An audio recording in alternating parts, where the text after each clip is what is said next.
कि पहले तो मनुष्य के अंधकार को दूर करने के लिए जिस तरीके का टिमटिमाता हुआ दीपक लेकर के हमारे देशवासी निकल रहे हैं या निकलने की कोशिश कर रहे हैं, हम उनके उस साहस में अपने आप को जोड़ते हुए पूरे देश को दीपावली की शुभकामना देते हैं। प्रयास है अंधकार को दूर करने का, लेकिन अवसाद का बादल भी कम नहीं है। वो घेर ले रहा है और अवसाद के छींटे आज की तारीख में भी अधिकांश देश के हिस्से में, खास करके उत्तर भारत में, तब वो हमें महसूस हो रहा है। और जब भी आसमान की तरफ किसान देखता है तो उसकी रूह कांप जा रही है कि अब जो फसल किसी किसी तरीके से तैयार किया है वो क्या उसके घर में आ जाएगी, और उसके घर में आने के बाद क्या वो गोदाम तक पहुंचेगी, और उस गोदाम से क्या उसको पर्याप्त पैसा मिल पाएगा कि वो अपने घर में ये खुशियों का दीपक जला सके।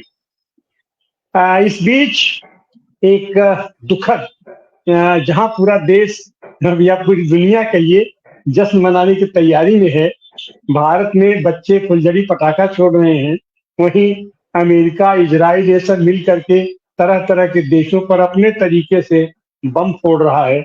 बम फोड़ करके जहां तहां सबको आतंकित कर रहा है। वहीं हमारे देश का एक हिस्सा है पूर्वोत्तर भारत।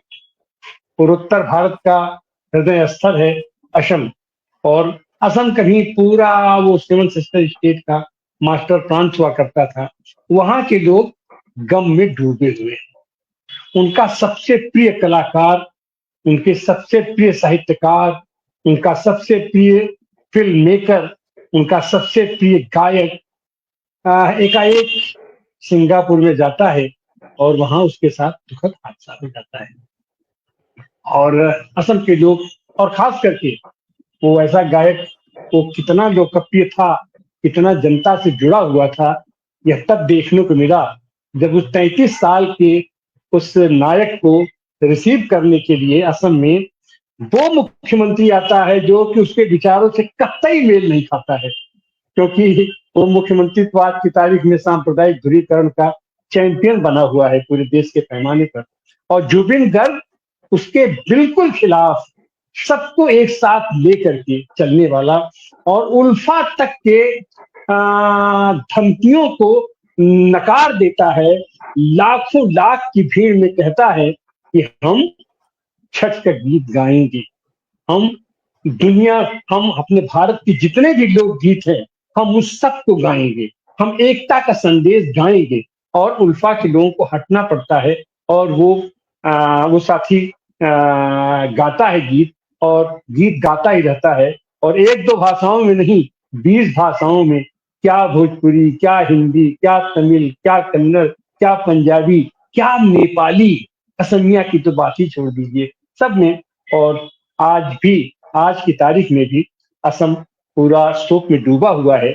उसके आरोपियों को, हालांकि उसके आरोपियों को गिरफ्तार कर लिया गया है, उस पर जांच बैठ गई है, लेकिन उसके बावजूद भी जहां उसके आरोपी गिरफ्तार करके रखे गए जेल में, उस जेल को भी परसों लोगों ने घेर लिया। उन्होंने कहा कि हमको उनके हवाले कर दो, और ये जो शासन प्रशासन है उसके हाथ पैर फूल गए हैं कि उसके इस जो लोक मन का राजा है, उससे, उसके प्यार को हम किस तरीके से भुला सके, या हम उसको कैसे टैकल करें, इनके समझ में नहीं आ रहा है। क्योंकि ये लोग तो नफरत की राजनीति करने वाले लोग हैं, सांप्रदायिक ध्रुवीकरण करने वाले लोग हैं। इसी बीच दुनिया में ट्रंप साहब फिर एक बार, बार बार नोबेल प्राइज के लालच में वो तरह तरह के उपक्रम कर रहे हैं। हालांकि नोबेल प्राइज इस बार जो मिला है वो अभी उनकी चेली नहीं है, वो कहीं न कहीं से उनके उस सैद्धांतिक वैचारिकता के साथ खड़ी है। और इतना ही नहीं खड़ी है, वो तो ला करके अपना नोबेल प्राइज उनके गोदी में रख दिया कि लीजिए मेरे आका, ये आपका ही है, जो काम आप करना चाहते हैं वही काम मैं भी कर रही हूँ। हम थोड़ा शालीनता के साथ कर रहे हैं, आप थोड़ा नंगे तरीके से कर रहे हैं, लेकिन ये है। और उसी को लेकर के, उस संदर्भ में भारत की जो स्थिति है, भारत अपनी स्थिति से दिन पर दिन दूर होता जा रहा है अपने पुराने उससे। और सबसे बड़ी बात कि अपने संवैधानिक मान्यताओं, जो भारत का जो पहचान है, उससे अलग हट करके दुनिया के पैमाने पर ये अपनी विदेश नीति कर रहे हैं। वो विदेश नीति जिसको कि अभी अपने संसद में कहीं कोई मंजूरी नहीं मिली है, और उसी कड़ी में अभी जिसको अब तक गालियां दिया करते थे तालिबान, तालिबान से इन्होंने हाथ मिलाया। और हाथ मिलाने के बाद तत्काल जो देखा गया कि तालिबान और पाकिस्तान के बीच में थोड़ा सा संघर्ष हुआ है, और यहाँ के लोग गदगद हैं कि हमने तो तीर मार दिया, अपने दुश्मन को अपना दोस्त बना लिया, तो अब तो हम फतह कर ले। लेकिन विदेश नीति आज की तारीख में भी हमारे भारत की ठीक नहीं है। और विदेश नीति तो छोड़िए, घर की नीति भी सही नहीं है। गृह नीति में आज की तारीख में लोकतंत्र बिल्कुल दांव पर लगा हुआ है अपने बिहार में। बिहार में खास करके दो गठबंधन है जो सीधे सीधे आमने सामने है, इंडिया है और एनडीए। दोनों ही गठबंधनों की स्थिति बहुत अच्छी नहीं है। एनडीए में जिस तरीके से मोदी के दबाव में, सत्ता के प्रेशर में, या सौदेबाजी में, अमित शाह की सौदेबाजी में सबको चुप करा दिया जाता था, आज की तारीख में वहां भी असंतोष फूट पड़ा है। और सबसे बड़ा असंतोष तो वहां है जो उनका सबसे बड़ा पार्टनर है, जिसके बैसाखी पर हमारी दिल्ली की सरकार चल रही है, नीतीश बाबू। नीतीश बाबू को जितना अपमानित किया गया इस बीच, अब उनको कम से कम चैतन्य हो उठे हैं वो कि अब क्या होगा, कैसे होगा, कुछ कहा नहीं जा सकता। और एक धूर्तता भरी चाल के तहत ये भाजपा अपने हिस्से में ज्यादा से ज्यादा सीटें देकर के 101 का नारा देकर के, और उसके बाद जो बाकी सीटें अपने दे दी, ये लोजपा को दे दी और अपने और सहयोगियों को दी। लेकिन वो संतोष बड़ा नहीं है, और उसका परिणाम ये हुआ है कि आज की तारीख में 3 सीट लोजपा को जो दी गई थी वो खारिज हो चुका है। उनका पर्चा भरने की स्थिति उनकी नहीं थी, और वो सीट कहीं न कहीं से इंडिया के पक्ष में आनी ही आनी है। आज पर्चा वापसी के बाद क्या स्थिति, अभी यह तो प्रथम चरण की बात है। आगे क्या होगा, आगे आगे देखिए होता है क्या, तो उसका इंतजार है। वहीं पर इंडिया गठबंधन में भी स्थितियां बहुत अच्छी नहीं कही जा सकती। जिस तरीके से शुरुआत किया था इंडिया गठबंधन, आज की तारीख में उस तरीके की शुरुआत नहीं है। हाँ, इंडिया गठबंधन को अगर जनता के गठबंधन माना जाए तो जनता एकजुट है, लेकिन इंडिया गठबंधन के जितने भी पार्टनर हैं वो एक दूसरे के प्रति वफादार नहीं रह गए हैं। एक दूसरे के प्रति उनके मन में वैमनस्य का भाव आ गया है। जबकि जरूरत ये थी कि इंडिया गठबंधन के जितने भी पार्टनर हैं सबको, सबकी उपस्थिति आप वहां दर्ज करा देते, एक ही सीट देते, 2 ही सीट देते, लेकिन सबकी उपस्थिति दर्ज करा देते, तो ये ब्रॉडर प्रोस्पेक्ट निकल करके आता। क्योंकि बिहार का चुनाव केवल बिहार का चुनाव नहीं है, बिहार का चुनाव भारत के मुस्तकबिल का चुनाव है, भारत का मुस्तकबिल साबित करने वाला चुनाव है। और उसमें जो आपका सबसे बड़ी दुखद बात तो यह है कि जो आपका सबसे मजबूत साथी है, जो आपका सबसे सैद्धांतिक साथी है, जो आपका सबसे पॉलिटिकल साथी है, उसी के खिलाफ आप के अंदर का जो नॉन पॉलिटिकल गैंग है वो उसके ऊपर हमला कर रहा है। और आज की तारीख में आप उसको समझ नहीं पा रहे हैं, या समझकर भी आप उसको इग्नोर कर रहे हैं। तो आपस में ही लोग आमने सामने खड़े हैं। अब कहने की कोशिश की जा रही है कि फ्रेंडली फाइट होगी। फ्रेंडली फाइट पर राजनीति में कुछ नहीं होता है। राजनीति में केवल फाइट होता है और फाइट होता है। फाइट होता है तो फिर फाइट होता है, और फिर कहीं फ्रेंडली हो, कहीं दोस्ती हो, कहीं दोस्ताना हो, ऐसे नहीं चलता है। हाँ, देश की, बिहार की जनता एकजुट है, इसमें कहीं कोई बुराई नहीं। इसके पहले ये कहा जा रहा था बिहार में तीसरा गुट प्रशांत किशोर लेकर के उभर के आ रहे हैं सामने, और उस समय भी कहा जा रहा है कि प्रशांत किशोर का कोई मोर्चा नहीं है, प्रशांत किशोर बी टीम है, प्रशांत किशोर दलाल हैं, प्रशांत किशोर एजेंट हैं। और वह बात आज निकल के सामने आ गई है। एक तीसरा मोर्चा वहां बनने की कोशिश में है, बनने की प्रक्रिया में है। अपना ओवैसी साहब, रावण और बनारस से या उत्तर प्रदेश से स्वामी प्रसाद मौर्य नाम की चीज हुआ करते हैं, वो लोग जा करके एक बनाने की कोशिश कर रहे हैं, लेकिन उसका मतलब नहीं है। वहां लड़ाई तो इंडिया भर से एनडीए का ही है। ये दल आपस में भले ही लड़ते रहे, लेकिन मामला तो यही बनेगा। उत्तर प्रदेश में खास करके हम कहेंगे ऐसे माहौल में जो दलितों के ऊपर उत्पीड़न का मामला बन रहा है, चाहे वो हरिओम वाल्मीकि का मामला हो, चाहे वो पूरन कुमार का मामला हो, चाहे वो एसआई का मर्डर केस हो, ये सब का सब गोलियां करके, और सबसे दुखद बात जो है कि दलितों का अपने आप को प्रतिनिधि कहने वाले लोग भी उन्हीं के साथ खड़े हैं जो उनके अधिकारों का निरंतर हनन कर रहे हैं, जो उनके अधिकारों का निरंतर उनके ऊपर हमला कर रहे हैं। और अब तो बात सामने निकल के आ गई है कि अगर आईपीएस और आईपीएस की उसकी पत्नी आईएएस ऑलरेडी है, उसकी मांगों पर भी, वो उसकी बात को भी अगर तवज्जो नहीं दिया जा रहा है, तो आम दलित की आवाज कहाँ तक आ पाएगी? आम दलित की आवाज कौन सुनेगा, कैसी सुनी जाएगी, और उसकी क्या स्थिति परिस्थिति बन सकती है, इसको हम लोग देख सकते हैं। तो इस तरीके से हम देखेंगे कि बिहार में राजनीति का रोज नया नया प्रतिमान स्थापित हो रहा है। यह भी अपने आप में ऐतिहासिक पल है, जो कि खास करके पिछले सप्ताह सामने निकल करके आया है। इसी संदर्भ में एक बात हम और कहना चाहेंगे कि एक यात्रा शुरू हुई है बनारस के राजघाट से दिल्ली के राजघाट, एक कदम गांधी के साथ पदयात्रा। वो पदयात्रा अभी फिलहाल लखनऊ तक पहुंच गई है, और रास्ते में भी उसको बहुत सारा ये सकारात्मक समर्थन मिला। लेकिन लखनऊ में तो अजीब हो गया, लखनऊ के लोगों ने रोक लिया इन लोगों को, और ये हुआ कि नहीं, एक जगह से काम नहीं चलेगा, पूरे लखनऊ में आपको चलना पड़ेगा। और आज वहां जिस तरीके से कवि, साहित्यकार, इतिहासकार, पर्यावरणविद, ये सारे लोग उसके मंच पे आकर के और अपनी अपनी बात रख रहे हैं, देश की पीड़ा रख रहे हैं उसके सामने। और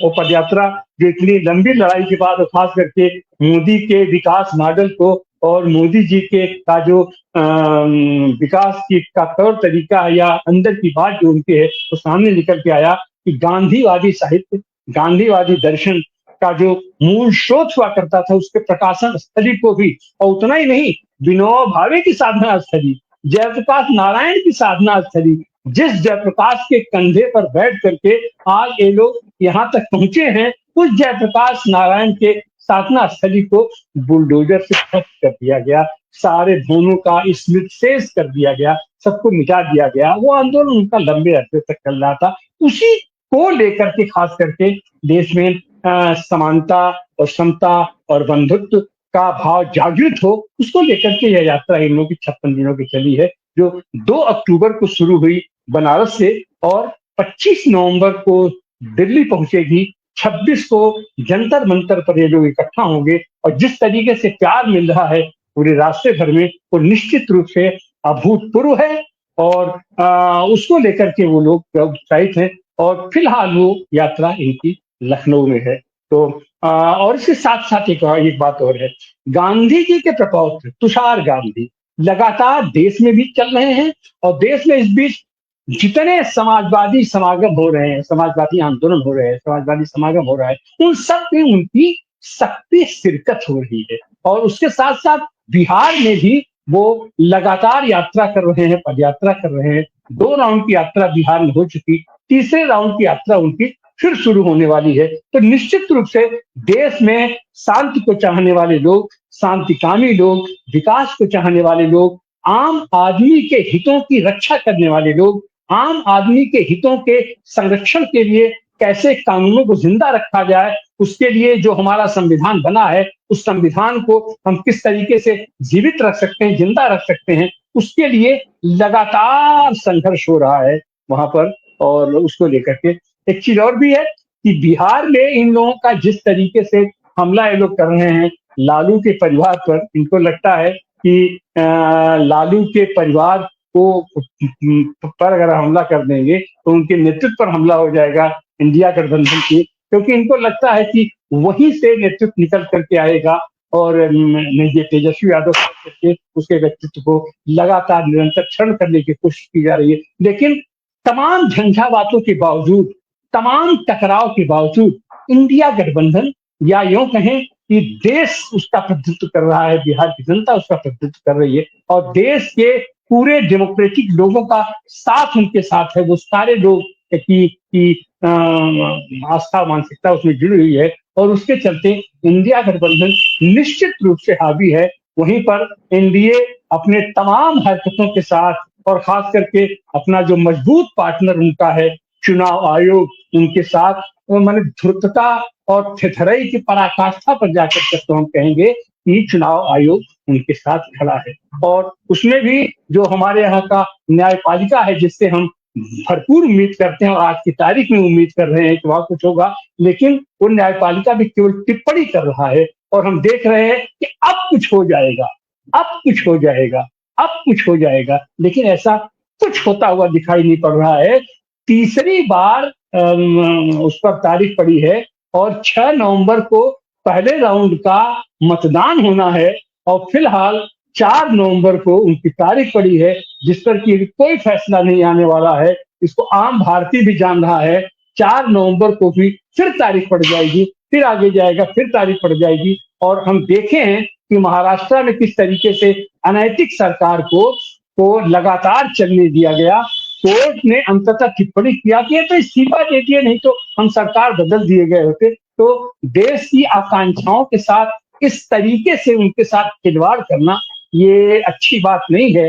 अभी भी हमारे जनतंत्र की रक्षा अगर कहीं उम्मीद टिकी है तो हमारी न्यायपालिका पर टिकी है।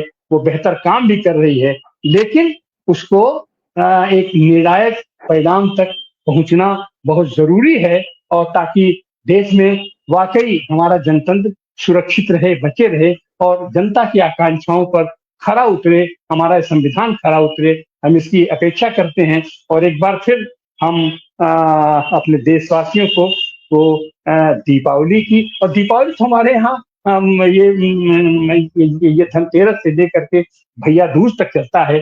5 दिन का त्योहार होता है, हर्षोल्लास का त्योहार होता है। निश्चित रूप से हर्षोल्लास भरने की कोशिश कर रहे हैं बच्चे, अपना खिलकारियां अपना मार रहे हैं और तरह तरह की फुलझड़ी और पटाखे लेकर के रोशनी करने की कोशिश कर रहे हैं।